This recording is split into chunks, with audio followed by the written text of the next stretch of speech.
Pessoal, a gente agora, ainda nesse tema, vai conversar com Malu Pinheiro, especialista em segurança pública, pesquisadora do Instituto Sou da Paz. Malu, muito obrigado pela presença aqui no Poder Expresso, aqui com a gente. Começo perguntando o seguinte, Malu, a gente falou de São Paulo agora, a Letícia Sorg está acompanhando claramente ali o caso de São Paulo, com a equipe do SBT News, mas a gente tem um assassinato, aquilo ali é um assassinato muito claro, no Recife.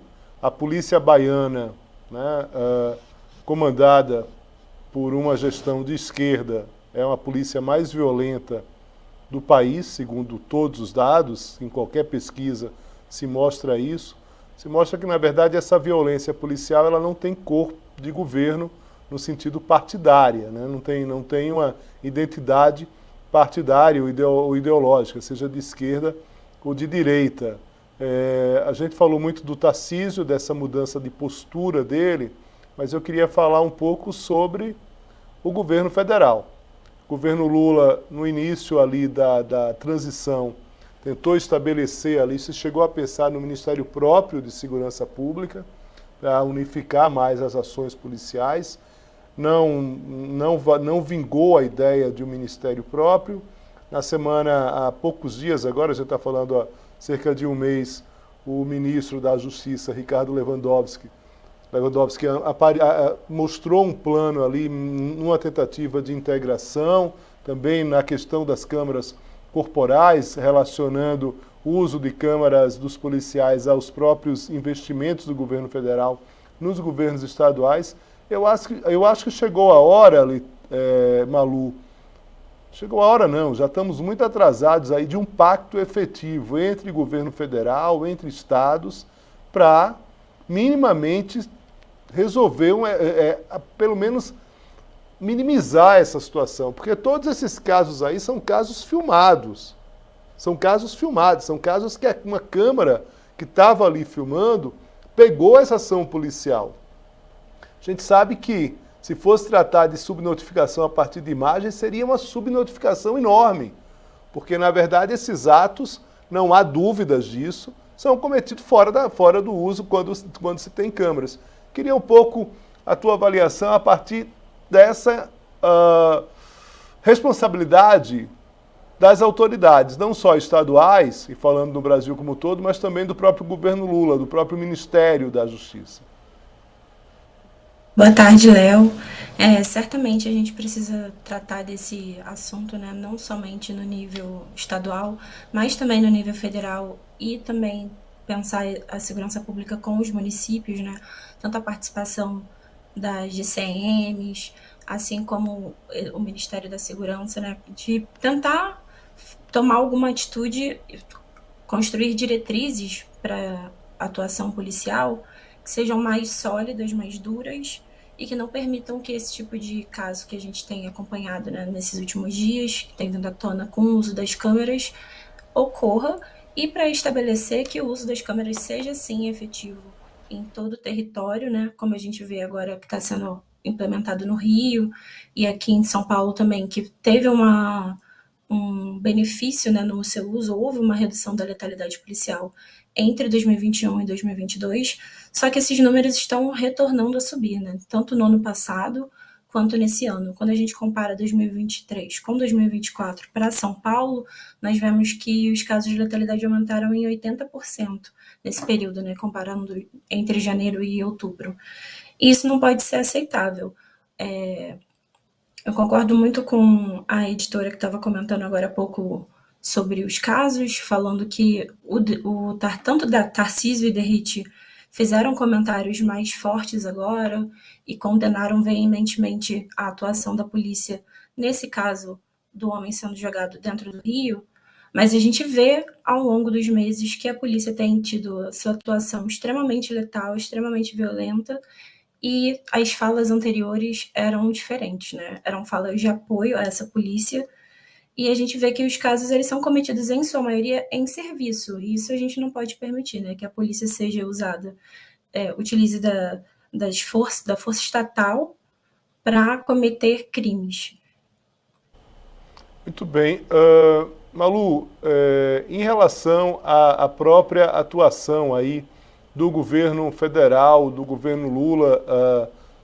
Na transição, volto a falar, existia ali governo petista, sempre teve um distanciamento em relação às polícias. A esquerda, de uma forma geral, tem um distanciamento em relação às polícias, tem uma dificuldade, inclusive, de entender questões de políticas públicas muito claramente.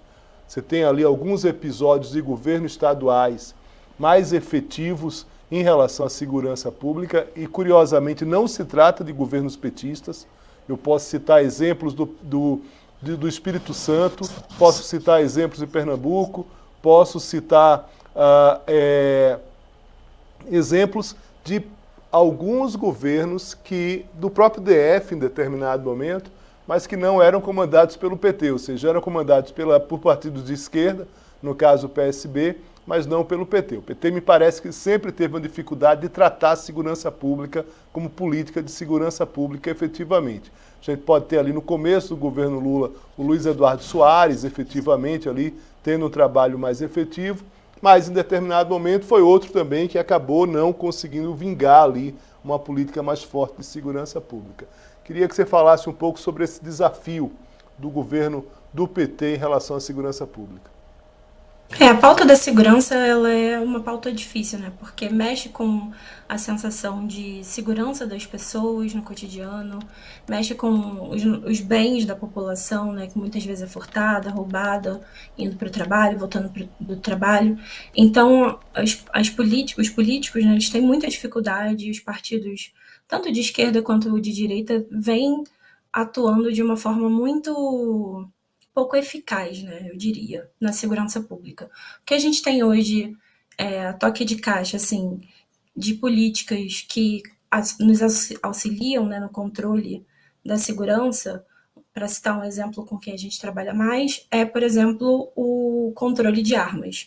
A gente tem visto esses casos, agora está passando, por exemplo, o caso do menino que foi baleado pelas costas, né, e foi baleado por um policial, mas a gente sabe que muitas vezes esses confrontos armados que ocorrem e vitimam pessoas, né, não somente ali que estão no confronto, tanto policiais quanto os suspeitos, mas a população como um todo, eles estão em profusão, né, por todo o território brasileiro, acontecem a todo momento. A gente tem alguns estados que são mais estigmatizados com esse tipo de violência, e isso varia de acordo com a dinâmica criminal de cada estado, né, que é bastante específica. Então também a gente não pode dizer que tem que haver uma federalização de tudo, porque isso também não vai resolver. E as próprias corporações policiais, que também são muito resistentes a mudanças, né? A gente tem visto a dificuldade de implementação, tanto aqui em São Paulo, mas em outros estados, das câmaras corporais. E isso tem que ser considerado também, né? Certamente tem sido um desafio para os governos de esquerda para promover uma política de segurança que seja de fato efetiva, né? E que foque, a nossa proposta também é que as políticas foquem em resolver problemas que são os que mais afetam a população. Esse caso da letalidade policial, que a gente tem visto, mas também da resolução e esclarecimento dos homicídios que ocorrem no país. A gente sabe que o Brasil tem uma taxa de elucidação de homicídio muito baixa, e realmente para conseguir mudar esse cenário, só trabalhando em cooperação, tanto com a Polícia Militar quanto com a Polícia Civil. A preservação dos locais de crime, por exemplo, é um mecanismo muito importante para o esclarecimento dos crimes e para reduzir a sensação de impunidade, né, da população, para a gente ver que quem está cometendo crimes letais, crimes contra a vida, seja de fato punido pelo que faz, seja essa pessoa um suspeito, um criminoso ou um policial, que nesse caso também, né, os policiais que cometem letalidade policial, isso tem como vítimas a população, sua maioria, né, população negra, jovens negros, comumente periféricos.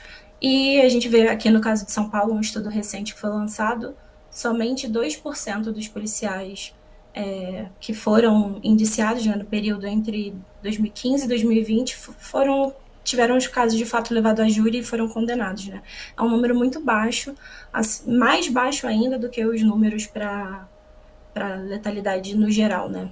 Muito sem ser a bem. letalidade cometida pelas forças policiais. Muito bem. Malu Pinheiro, muito obrigado aqui pela presença no Poder Expresso. Bom trabalho para você. Eu que Com agradeço. esperança de dias melhores. Forte abraço. Tchau, tchau. Pessoal, agora a gente vai conversar também sobre esse tema aqui com Berlink Cantelmo. Berlink é advogado militar, presidente da Comissão de Direito Militar da OAB Minas Gerais e é um ex-policial. Berlink, como você está? Muito obrigado pela presença. Começo perguntando, Berlink, o seguinte. Tem um estudo do Fórum Nacional de Segurança que mostra uma inatividade do Ministério Público nos núcleos de controle da atividade policial. Quando a gente vai para as corregedorias da polícia, e você tem experiência nisso, o desastre é ainda maior, porque na verdade é colegas tratando de colegas ali, né, sempre uma mão ali mais próxima, solidária em relação à própria atividade. A gente sabe que tem uma dificuldade de treinamento policial, principalmente da PM em todo o país. A gente tem dificuldades aí em questões psicológicas. Esse cidadão ali que atira covardemente nas costas de uma pessoa que roubou ali um material de limpeza de um supermercado, você imagine, já tinha tido problemas anteriores, né, com o uso da força excessiva.